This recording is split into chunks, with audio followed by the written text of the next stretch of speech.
was 21 when this happened. It was 2017, and at the time, I was working part-time at a gas station a few towns over from where I lived. It was one of those jobs I only planned to keep for a few months, just until I figured out what I wanted to do next. The shifts were usually easy, a lot of ringing up snacks and cigarettes and stuff like that, more so than the occasional person paying for gas and cash.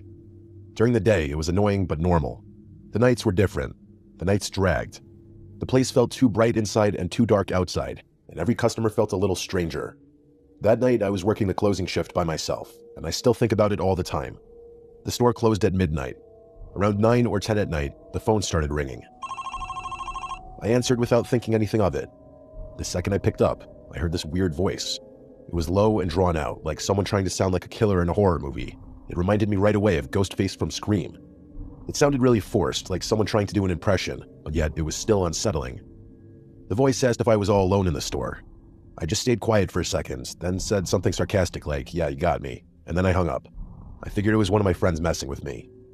I texted the group chat and asked which one of them was calling the store pretending to be a serial killer. They all found it funny and acted confused at first. One of them asked what I was talking about, then another said he was at home. I assumed they were just lying because that would have been the obvious response if they wanted to keep the prank going. About 10 minutes later, the phone rang again. It was that same fake horror movie voice.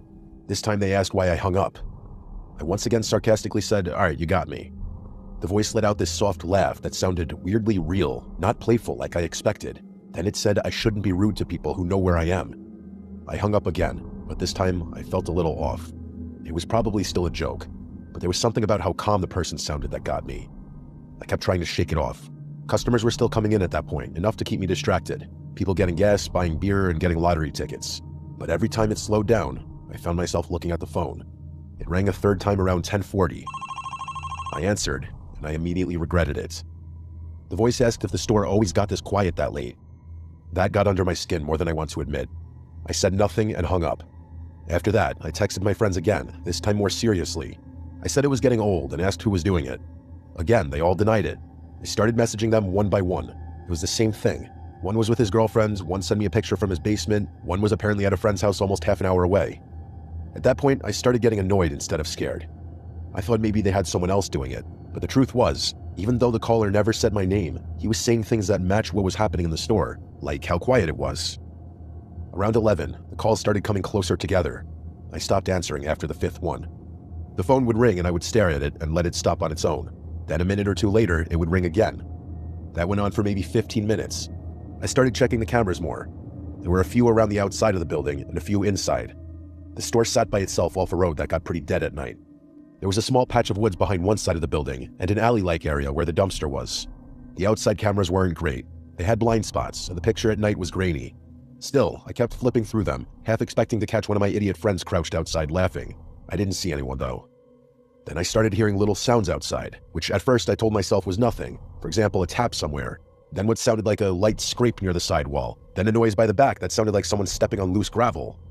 It got to a point where I couldn't dismiss it any longer. I texted the group chat again and told them to seriously stop. I even sent a picture of the empty store and wrote that this wasn't funny anymore. They kept denying it. One of my friends actually called me from his normal number and I told him what was happening. He sounded genuinely confused and said he wasn't joking, nor was he involved in any joke. He told me to lock the door early if I had to. I didn't want to do that unless I really felt I needed to. Part of me still thought I was making too much of it. At around 11:40, one last customer came in. I remember the exact sound of the door opening because it made me jump. I looked up and saw just a regular-looking guy at first, maybe late 20s or 30s. Nothing outwardly crazy about him. He wasn't dirty or dressed weird. He just had this blank expression. He didn't say hello. He just walked in and started moving through the aisles. I watched him on the cameras while pretending not to. He took way too long for someone who ended up buying one bag of chips. He kept drifting to different aisles and then stopping. More than once, I saw the top half of his face appear above the shelves while he looked toward the counter. Not in a casual way either. It felt like he was checking on me. I kept thinking maybe he was high, or maybe he was tired, or maybe he was deciding what he wanted. But my stomach had that heavy feeling by then, like my body already knew something was wrong before my brain wanted to admit it. He was in there for at least 8 or 9 minutes. Then he finally came up to the counter with a bag of chips. He still didn't say a word, so I didn't either. I just took the chips and scanned them. When I looked down at the register, everything felt normal for 1 second. Then I looked up and caught him staring directly into my eyes. He held it for maybe 2 seconds. It doesn't sound long, but it was. There was no expression on his face when he did it. Then he looked down and paid. I handed him back the bag, and he turned and walked toward the door. I remember thinking maybe I was overreacting. Maybe he was just a weird guy. But right as he got to the door and pushed it halfway open, he stopped and turned his head back toward me without fully turning his body. His chin was slightly lowered, so his eyes had to look up at me. Then he smiled. I still don't know how to explain that smile without sounding dramatic. It looked like he knew exactly how creepy he looked, and he was doing it on purpose. It made every hair on my body stand up. Then he stepped outside, and instead of walking toward any of the pumps or toward a car, he walked around the side of the building. When he did it, he kept his eyes on me through the glass. He kept that smile too. I just stood there watching him until the angle cut him off. Then I rushed to the camera monitor and followed him there. I saw him round the building and head toward the side where the woods were. Then he disappeared into the blind spot behind the building. He didn't come back out. I waited maybe 10 seconds, then 20, then a minute. He never reappeared. That was enough for me to lock the door early, even though it was a little before midnight. This part might sound dramatic, but I texted my family and my friends and told them that there was a creepy guy outside and I wasn't joking anymore. I said if I stopped replying, that meant something probably happened to me because of him. I rushed through the closing stuff as fast as I could. I barely cleaned anything. I kept checking the cameras over and over, expecting to see him pop back out. Nothing. Midnight hit, and I decided I couldn't stay there any longer. I grabbed my stuff, turned off what I needed to turn off, and went to the front door. I unlocked it and stepped out, and that moment of having to relock it was so tense I couldn't have done it quick enough. Once I did, I took off running to my car. It was parked off to the side of the building. I got most of the way there, and just as I reached it and slowed for half a second, I heard fast footsteps. Not running, but worse somehow, like speed-walking steps slapping the pavement in front of the store. I turned and saw him. It was that guy. He had come from the front corner of the building and was moving toward me and my car fast. I yanked my car door open and threw myself inside. I locked the door and started the engine so fast I almost flooded it. The second the car started, I hit reverse and peeled out of that lot. I looked once in the mirror and saw him standing there in the lights watching me leave. The whole drive home, I was sending voice texts and regular texts to everyone saying I was right, that I knew he was going to come out of nowhere. None of that was a prank anymore. The next day, I texted my boss and told him exactly what happened. I said I wasn't doing overnights anymore. He looked at the footage later, and his response honestly made me even angrier. He got kind of defensive and said the guy looked like a regular customer to him. He said maybe I had just gotten spooked because of the phone calls and connected things that weren't connected. That pissed me off more than I can explain. I was the one there. I was the one getting the calls. I was the one who saw that guy disappear around the building and come speed walking at me out of nowhere when I left. I didn't care if the footage didn't fully capture how it felt because I knew what happened. I quit right after that. I didn't even argue much. I just told him if he thought that was normal, he could work the closing shift himself. I ended that job with attitude, and I was proud of it. Even now, many years later, I still think the caller and that guy who came in were the same person, even if I can't prove it.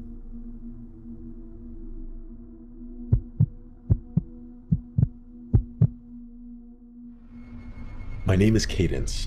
I work the closing shift at a small dive bar in the quieter part of my town. The place is right off the highway, but the parking lot also has a back entrance that's available to the general town. It's nothing fancy, just a dimly lit spot where the regulars know each other by name, and the jukebox has been playing the same rotation of classic rock for years. Most of our customers are locals, truckers passing through, and the occasional lost tourist looking for a stiff drink. I like it though. The routine is predictable, the tips are surprisingly decent, and I've learned how to handle the usual bar crowd. The talkers, the flirters, the quiet drinkers, and the ones who just want to be left alone. Weekends are obviously a lot more hectic, but the thing about working during the week is that I'm expected to work my night shifts alone. I don't even get a bar back to pop in now and again. Yeah, it's obviously easier work and slower during the week, but I miss the company of my coworkers.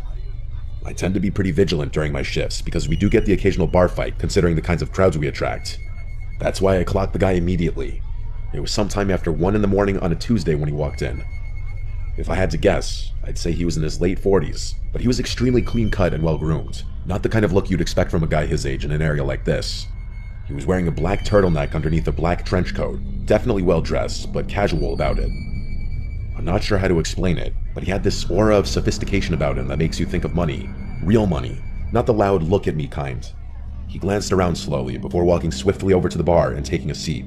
I also remember him having oddly good posture, but that's neither here nor there. When I walked over, he glanced at the bottles behind me and ordered something top shelf without hesitation. As I was pouring his drink, he asked me if I liked working here with a smile on his face. It was a normal enough question, so I answered him honestly. I told him yeah and smiled back. I then made a joke about being a bartender or something. I wish I could say I got a creepy vibe from him, but that's not the energy he was giving off. He genuinely seemed like a stand-up guy, kind of like the single dad at his kid's baseball game that gives the whole team a high five. He chatted with me for a bit, which I didn't mind since the bar was pretty quiet at that point. Eventually, he asked me if I ever thought about doing something bigger, which I admit was somewhat bizarre. Again though, not a totally creepy question given the nature of the situation. I gave him my standard bartender smile and told him I was happy for now. He nodded and sipped his drink, seemingly disappointed at my answer for reasons I didn't understand. After a long pause, he asked me what time I got off out of nowhere. That question surprised me. I hadn't picked up any kind of flirting from him whatsoever, so I was a little disappointed to discover that our conversation had just been another one of those empty attempts at getting my number. I smiled and gave him a vague answer, trying to brush him off in a friendly way without seeming uptight.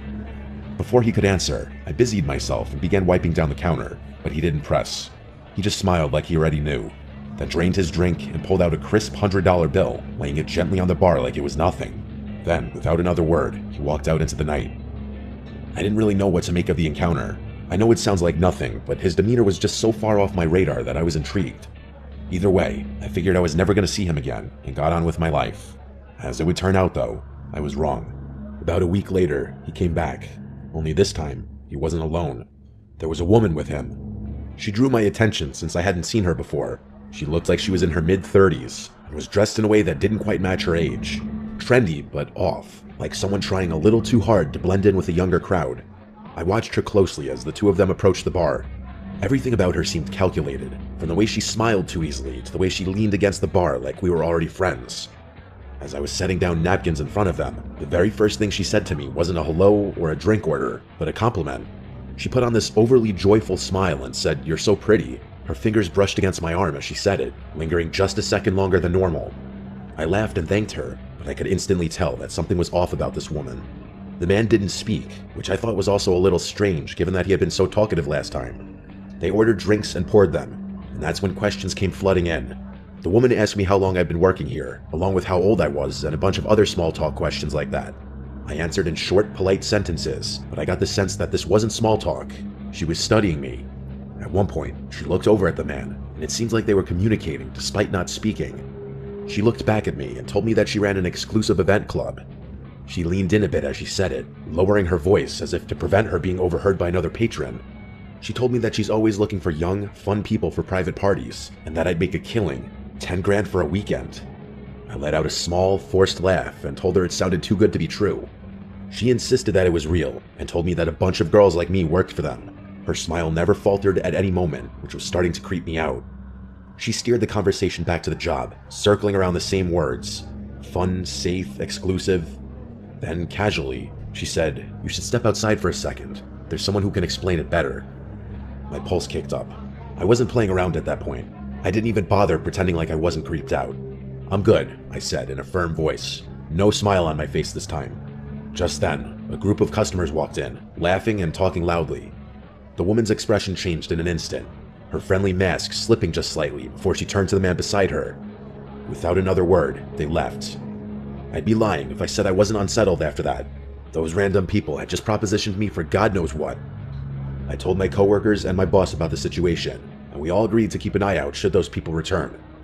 My boss assured me that he was always a 15-minute drive away should I need him, and the bar's security cameras were typically enough to deter any misbehavior. There wasn't really much I could do beyond that. It's not like those people had done anything illegal. I tried to push it out of my head, but a few nights later, after closing, I saw the car. It was parked across the street, engine off, just sitting there. I tried to tell myself it was nothing, but the feeling of being watched crawled over my skin like static. As I walked to my car, I kept my head down, my keys clutched tight in my hand. When I pulled out of the lot, I checked my mirrors. The car followed. It stayed back just enough to avoid suspicion, but every turn I made, it was still there. I took a random turn onto a side street, and it followed. Another, still there. I started freaking out internally. I knew it was them. I forced myself to stay calm, to think. Then, without hesitating, I navigated and pulled into the parking lot of a police station, gripping the wheel so tightly my knuckles practically turned white. The second I pulled in, the car sped off. Nothing happened after that for a while, but I knew it wasn't over. It turned out I was right. It was a slow weekday shift, barely anyone coming in. By midnight, I was wiping down the counter, half thinking about closing early, when the door creaked open. It was the woman. I immediately sent my boss a text as inconspicuously as I possibly could. I looked back up, and the woman was staring at me with that same artificial smile. She walked slowly to the bar and sat down with her hands folded neatly. I was debating just telling her to leave when she said, "Thought I'd come check on you." My stomach started twisting, but I did my best to hide it. I told her we were about to close and that she had to leave, but she made this pouty face and asked for just one old-fashioned. I thought about denying her, but I figured pouring the drink would stall her long enough for my boss to arrive. So I turned around and got started, trying to keep my cool. And then I heard it. The soft, unmistakable click of the front door shutting. I whipped around. The woman was gone. I felt this awful pit in my stomach as I stepped toward the entrance. Through the glass, I saw it. A black van idling just outside. Without thinking, I locked the door as quickly as I could. But then, metal rattling from the back door. Someone was trying to get in. I didn't think. I grabbed the heaviest thing I could, a metal shaker, and clutched it like a weapon as I dialed 911 with my other hand. There was no way the police would get there in time, so I thought about making a run for it out the front door, but I didn't for whatever reason. I was bracing myself for a fight when I saw headlights pulling into the lot. It was my boss. The sounds on the back door suddenly stopped, and a few seconds later, the van pulled out of the lot with a screech. I embraced my boss and told him what had happened, and he said he had gotten the license plate of the van as it was leaving. When the cops arrived, my boss reviewed the security footage with them. It was worse than I had imagined. Just before the woman left, the cameras had captured two masked figures crouching near the front door, waiting. There was another person in the back who was banging on the door with his fist, clearly trying to flush me out to the front. It was downright horrifying. To make matters worse, the plate number my boss had caught turned out to be unregistered. It's been quite a while since this incident, but no progress has been made. The only good news to come out of the whole thing is that my boss doesn't make me work alone anymore.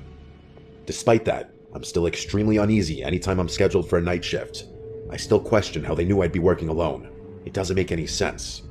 Even now, I often think about what would have happened had I given in to fear and run out the front door.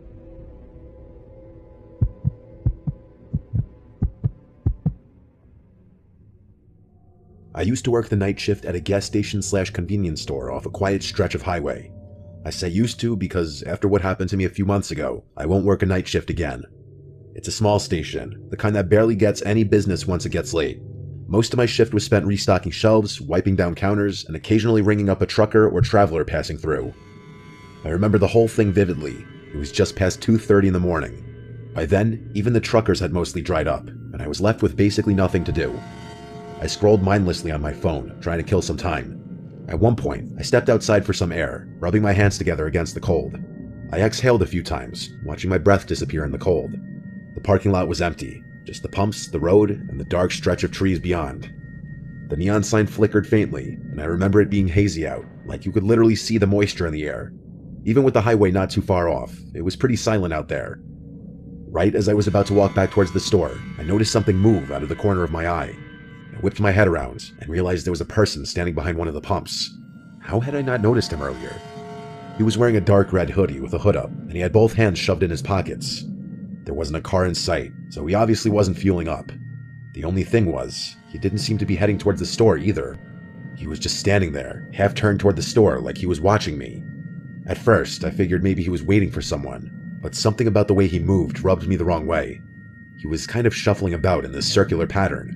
I entered the store, but made sure to keep an eye on him through the glass. I kept track of him while pretending not to, hoping someone would drive up and pick him up or something. But after a few minutes, he started walking toward the door. Slow at first, then suddenly pushing inside like he'd made up his mind all at once.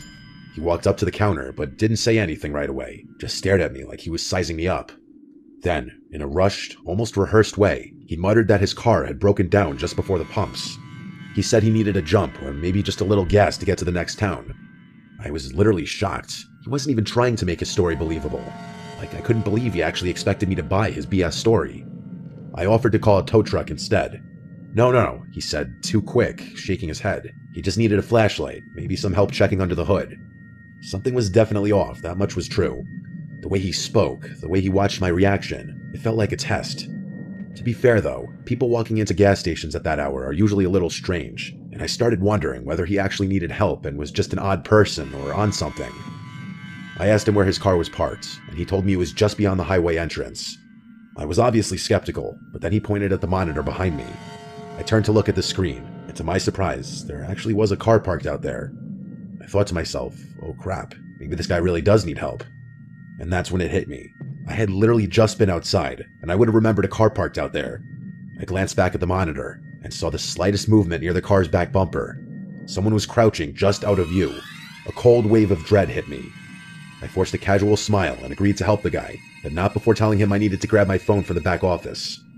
I turned slowly, not wanting to spook him, but the second I was out of his direct sight, I slammed my hand onto the emergency panic button under the counter. The alarm went off instantly, screeching through the store. I expected him to attack me, but what he did instead was even more unsettling. His nervous energy disappeared. No more fake urgency, no more shifting from foot to foot. He actually relaxed. His whole body language shifted, and then he smiled.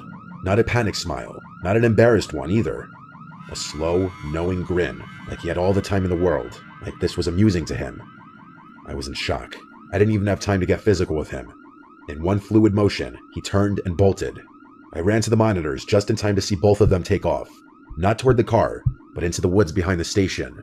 The car just sat there, engine off, headlights off. No one inside. By the time the police arrived, it was exactly as I saw it. The car was still there, but the men were gone. No footprints leading away, no sign of them anywhere. And then one of the officers pointed something out. Something I hadn't noticed before.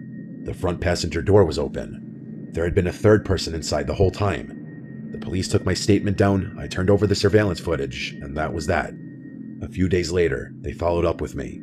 They had the car towed and ran the plates. Turned out, it had been reported stolen nearly a week earlier, over 100 miles away. No one had come forward to claim it, no reports of missing persons, no other crimes linked to it, just an abandoned vehicle in the middle of nowhere with no explanation. That was months ago, and still nothing.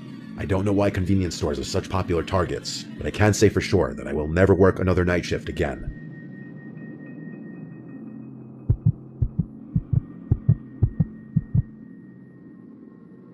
This happened a couple weeks ago. I worked the night shift at Walmart. It's not the worst job in the world, but after a while, it starts to feel like you're just floating through time. The nights blend together. Same shelves, same routine, same dull hum of the overhead lights. Hopefully something better comes along. I usually hang out in and stock the electronics section, which is nice because it's quieter than the other areas. People don't exactly come rushing in at 2 a.m. to buy phone chargers and Bluetooth speakers. Most of the customers are either night owls killing time or truckers grabbing last-minute supplies before heading back on the road. That's why I noticed him. At first, I didn't think much of it. Just another guy wandering the aisles, probably waiting for someone. But after a few minutes, I realized he wasn't shopping. He wasn't even pretending to. He just kept appearing. Every time I glanced up, he was lingering nearby, hovering in the next aisle over or standing a little too still by the clearance section. He wasn't looking at anything. He was just standing there, watching me. I told myself I was overthinking it. The store is big and maybe he was just taking his time. But the way he moved, always just close enough for me to notice, never actually picking anything up, it set something deep in my gut on edge. I was waiting for him to just get on with it and ask for my number, but he never approached me. It was like he wanted me to see him, which didn't make any sense to me. I went to radio someone about it, but realized that the batteries in my radio must have been dead because it wasn't working. Eventually, I started debating whether I should go find a manager when I felt a hand wrap around my arm. I nearly jumped out of my skin, but before I could react, a woman's voice rang out loud, friendly, overly familiar. She exclaimed, "There you are," before going on a little spiel about how she had been looking all over for me. I turned, completely thrown off, and saw a woman I had never seen before in my life. She was smiling, her grip firm on my arm, like we were old friends reuniting. Before I could say anything, she leaned in and whispered, her tone dropping to something low and urgent. "That guy's been recording you. Follow me." My stomach dropped. I turned my head slightly, just enough to glance back. The man was still there, only now, he wasn't even pretending to browse. He was staring right at me. A cold wave of fear crept over me. I let her pull me. I didn't even question it. The way she grabbed my arm, the way she spoke so loud and casually, like we were two old friends reuniting, I clung to it. I was beyond grateful that someone had realized what was going on and put herself in an uncomfortable position just to help me. She kept up the act as we walked, rambling about something, maybe a trip she had taken, maybe an inside joke we supposedly shared. I barely processed the words. My thoughts were stuck on him. Had he really been recording me? That was creepy as hell. I wanted to know if he was still following us, but I couldn't muster the courage to turn around just yet. The woman steered me through the aisles, moving fast. I barely noticed where we were going, only that we were going, that the distance between me and that man was growing. In all honesty, I was kind of expecting her to quit the pretending to know me at some point, but she kept it up. At one point, it was getting a little uncomfortable, so I glanced behind me, and to my relief, that man was no longer following. The woman kept pulling me forward, though. I told her that we were good now and that we should probably go find my manager, but she just squeezed my arm tighter, telling me that he was lurking somewhere. I thought to myself, so what? What's he gonna do in a store full of employees? I was obviously worried at first because no one was around, but now that I wasn't alone, I started realizing that there wasn't much of a point in being scared anymore. I told her this, but she continued moving. I told her I was serious and planted my feet, twisting my arms slightly to loosen her grip. "You can let go now," I said, but she didn't. She smiled at me, but something in it was off. "Come on, just a little further," she said, basically tugging me at that point. I glanced around. The store was basically dead. We had moved past the registers, past the self-checkout, past the aisles that saw the most foot traffic. The warehouse section loomed ahead, dimly lit and nearly empty. Beyond that was the side exit, the one without cameras, the one employees used for loading shipments. That's when it dawned on me. She was leading me straight to the exit. I didn't think. I screamed for help as I yanked my arm free of her grasp with all my might. She lost her grip just enough for me to pull free. I didn't waste another second. I turned and ran toward the front of the store. As I fled, she yelled out something behind me. She yelled for me to come back, followed by my name, which I hadn't given her. I kept running until I saw one of my coworkers who was running toward me, most likely reacting to my screaming. I told him to call security, which he promptly did. That woman was long gone, though. By the time I told my story to the security guards, that woman and that man were nowhere in sight. They reviewed the security footage, and just as I suspected, the woman and man walked into the store together. She had been with him the entire time.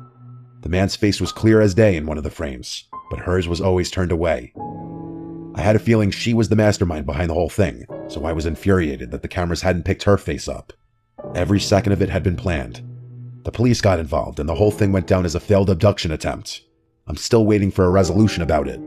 That man should definitely be easy to track down, given his face was caught on camera. I have no idea how that woman knew my name. That's what terrifies me the most. Those people hadn't just picked me at random. I was a direct target.